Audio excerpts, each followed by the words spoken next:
Of course prime minister Modi நேற்று இரவெல்லாம் தூங்காம பிஎம்ஓல உட்காந்து அவருடைய வீட்டுல உட்காந்து என்ன நடக்குது, ஆபரேஷன்ஸ் எப்படி போகுதுன்றத அவரு தொடர்ச்சியா கண்காணிச்சுட்டே இருந்தாரு. தொடர்ச்சியா அதுக்கப்புறமும் மினிஸ்டர்ஸ் கிட்ட பேசிக்கிட்டே இருந்தாரு. குடியரசுத் தலைவரை சந்திச்சு இது சம்பந்தமான விஷயங்கள்லாம் நடந்திருக்கு அப்படின்றத எக்ஸ்பிளைன் பண்ணி இருக்கிறாரு. எதிர்கட்சி தலைவர் மற்ற கட்சிகள்கிட்டையும் சம்பந்தமான விஷயங்களை சொல்லிருக்காங்க. ஸோ அவருடைய ரோல் அப்படின்றது அப்கோர்ஸ் நாட்டுடைய தலைவர் அப்படின்ற முறையில அவருடைய ரோல் அப்படின்றது ரொம்ப ரொம்ப முக்கியம்.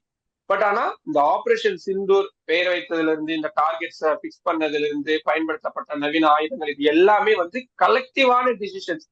இதைத்தான் தொடர்ச்சியா அவங்களும், அதாவது மத்திய அரசுல இருந்தும் சொல்லிக்கிட்டே இருக்கிறாங்க, கலெக்டிவான டிசிஷன்ஸ். ஏன்னா ஒரு 24 மணி நேரத்துல 2 முறை பாதுகாப்பு ஆலோசகர் அஜித் தோவலை சந்திச்சு பேசுறாரு.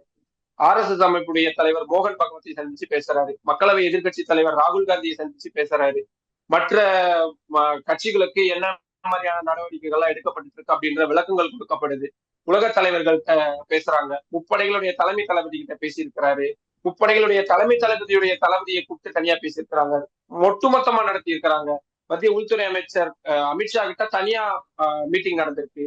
கட்சியுடைய தலைவர் JP நட்டாவை அழைச்சு சில விஷயங்களை சொல்லி இருக்கிறாரு. சோ இது வந்து அதுதான் எல்லா தரப்பையும் இந்த விவகாரங்கள்ல கொண்டு வரணும். எல்லாருடைய கலெக்டிவ் அட்வைஸ், கலெக்டிவ் அந்த கன்சர்ன்ஸ் அப்படின்றது ரொம்ப ரொம்ப முக்கியம். அப்படின்றதுனால இது இண்டிவிஜுவல் அப்படின்றது கிடையாது. இதோட A to Z நம்மளுடைய பாதுகாப்பு படையினருடைய மிகப்பெரிய வெற்றி அப்படின்றதுலதான் இருக்கும். அதைத்தான் பிரைம் மினிஸ்டர் மோடியும் அவருடைய ஸ்பீச்சிலையும் வலியுறுத்தி இருந்தார்.